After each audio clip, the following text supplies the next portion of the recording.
Hey guys, welcome back to Cooking at Pam's Place. I'm Pam and we're getting ready to make the best ever old school greasy spoon burger. Y'all, I'm talking about a patty melt. Oh my goodness. You're gonna definitely need some 80-20 ground beef, lots of onions, some cheese, and a few more things. But I'm gonna get this onion cut up and we'll be right back. When you slice your onions, make sure they're sliced really thin, just like that, and you need a lot of them. Okay, let's head to the stove. We are over here at the stove, but before we get started, if you are new to the channel, welcome. Thank you so much for coming and hanging out today here in my kitchen. I really do appreciate you. And if you are a returning subscriber, thank you so much for your support. And my channel members, oh my goodness. Thank you so much for your amazing support. I really do appreciate each and every one of you all. Like I said, take a second and subscribe to the channel and turn on that notification bell so you won't miss anything. Now, for these classic greasy spoon patty melts, they are best done either in a cast iron skillet or outside on a flat top cooktop grill type of grill. Unfortunately, as much as I love to grill, I do not have a flat top grill, so we're going to do it here on our cast iron skillet. Let me bring you in just a little bit closer. So the first thing we're going to do is we're going to get our onions caramelized. You want to caramelize them. They need to cook nice, low and slow to get that amazing caramelization on them. I'm going to be using macadamia nut oil to caramelize mine in. If you don't have it, you can use any you have, but this is just amazing. It goes up to a high temp of 500 degrees, although we don't need that because we're cooking low and slow. Put a couple of tablespoons or so in your skillet and let that start to heat up. Okay, so our skillet should be heated up. You don't want it heated to a smoking point, but you do want it nice and hot. You hear that? You always want to hear that when you're putting something in your skillet, if you're going to saute it or fry it or anything like that. Now, we're going to let these cook low and slow here. Just separate them a little bit in your skillet. Also, just a quick reminder, as our onions are caramelizing, tomorrow is Monday, June 12th, and that starts the 2023 Favorite Chef voting. So I need all of you all to vote. Tell everybody you know, spread the word, tell everybody in the world, because I need the votes, okay? It's daily voting. I will be reminding you guys. I will leave a link in the description as well as in the pinned comment of where to go to vote. So, thanks for your vote. Let's go check on our onions. Now they are cooking, and you want to cook them low and slow to get that nice, rich caramelization color, taste, smell, texture on them. But once they get started and they start to brown a little bit, I'm going to come back on here and show you a little trick to speed up the process, because we ain't got all day. Okay, so our onions are cooking low and slow. You cook them low and slow to caramelize them because you're bringing out the sugars in your onions. If you turn it up, you're going to end up, you might eat them, but you're going to end up with burnt onions. So this is the reason why you have to cook them low and slow. But true caramelized onions that are cooked low and slow can take anywhere from 30 to 45 minutes. And we ain't got that kind of time.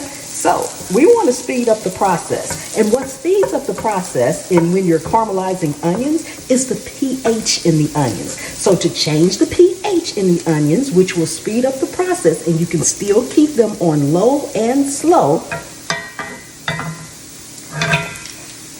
you want to add a pinch of baking soda. Just a pinch now. No more than 1/4 of a teaspoon per pound of onions. So if you don't have a pound of onions, you just really do need a pinch. So we're going to put a pinch in here. And I put it in my hand first. And from there, I'm going to just sprinkle a little on my onions.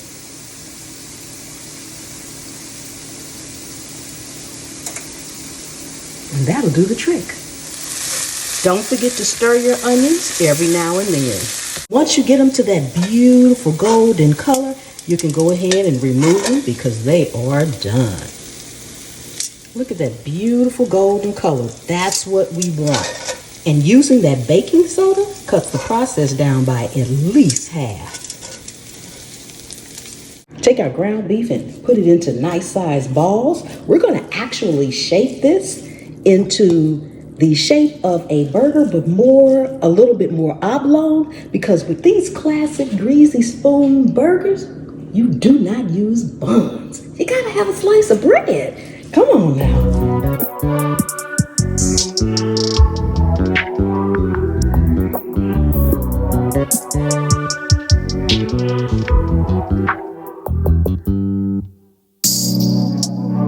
Okay, now that our patties are made, we are going to get them in the skillet. Season side down first.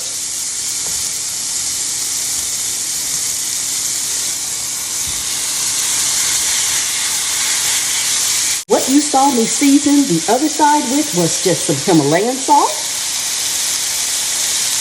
black pepper, Montreal steak seasoning.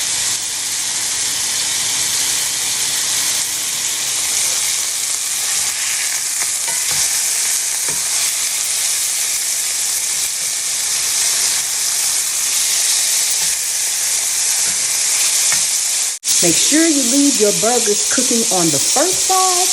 Just leave them alone and let them fry or cook so that they can get that nice crust on them. While our classic greasy spoon patty melt burgers are finishing up, we want to start to prepare to build our burger and grill our bread. Now, I will say that absolutely classic patty melts are made with rye bread. So feel free to use rye bread, but I do not like rye bread at all. So I will be using brioche bread, okay? And another thing, you can use any cheese that you want, but the classic patty melt greasy spoon type is made with old-fashioned American cheese. Come on now. It's melty, it's gooey, and it's delicious. And back in the day, American cheese was all a lot of us had. So we'll be using American cheese. So the first thing you want to do is put this cheese on the bread first, not the burger.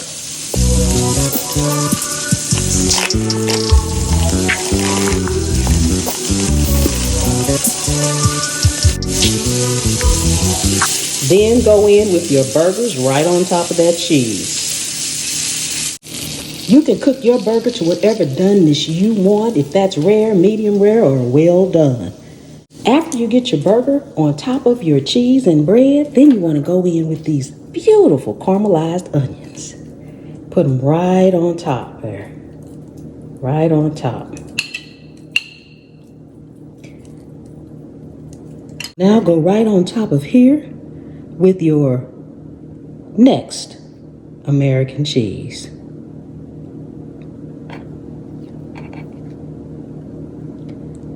Okay, now top it with the bread and let's head back to the stove. Now it's time for us to really get our burgers nice and that greasy spoon feel with the nice melty cheese. So it's time to grill our bread. I'm going to go in my skillet with some olive oil this time, simply because I love the flavor of olive oil and butter together. So we're going to put this in here. Plus, the butter will melt and burn without the olive oil. So olive oil added with a little butter in your skillet keeps that butter from burning, okay? So we're going to put a little butter in the skillet, or a bit of butter in the skillet, and let that start to melt. Once it starts to melt, we're going to get our burgers in here to get them all nice and toasty. Just put our bread right down in the skillet. Then we're going to press down on them just a little bit. Press down on them. Now, in order for them to grill and get this cheese nice and melty, we need to cover this skillet. I don't know about you, but back in the day, my mama didn't have no skillets with tops to them. Not her cast iron skillets. So she just slid a baking tray on it. And I'm going to take this baking tray and I'm going to turn it upside down so that the bottom part won't touch the buns, or in this case, the bread. So we're just gonna cover it up and let it do its thing. We'll be back. Okay, it should be time for us to flip our burgers over. Oh my goodness, the cheese is starting to melt. It is looking amazingly delicious. I'm gonna actually go in my skillet with a little bit more butter under each one.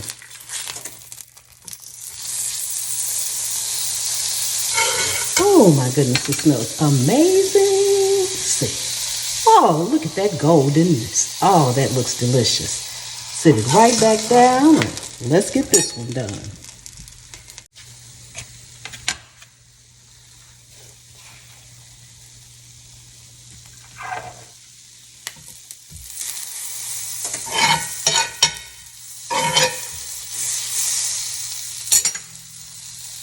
Flip her over.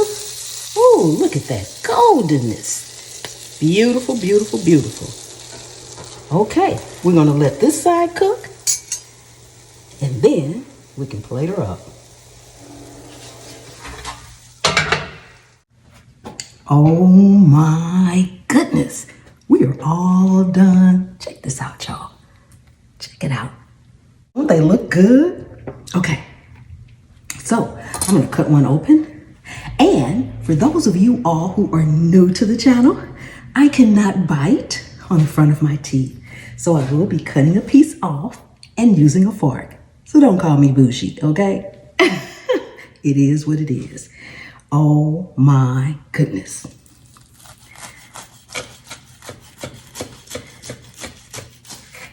Ooh, it's nice and hot.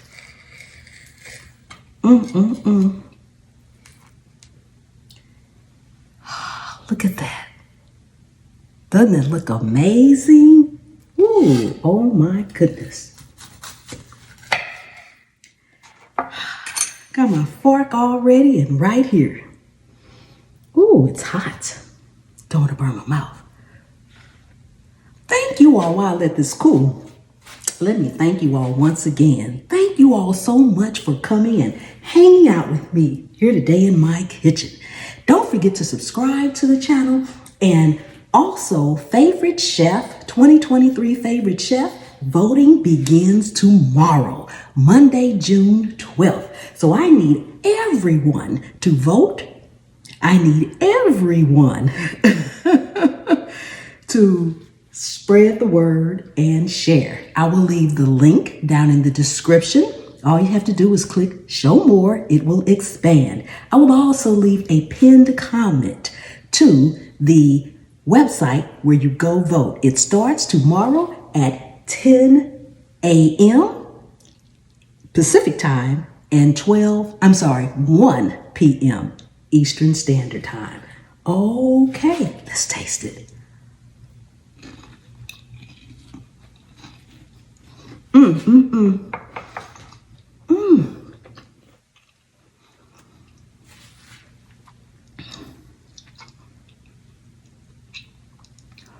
Oh my goodness. The sweetness from the caramelized onion, the melty ooey gooey cheese, nothing like it. The butter and olive oil flavor that's on the toast, or the bread. Over the top, y'all, I'm saying, delicious. This is the best ever old school greasy spoon burger. Patty melt, y'all. And I will see you next time. The good Lord willing and the creek don't rise. Bye-bye.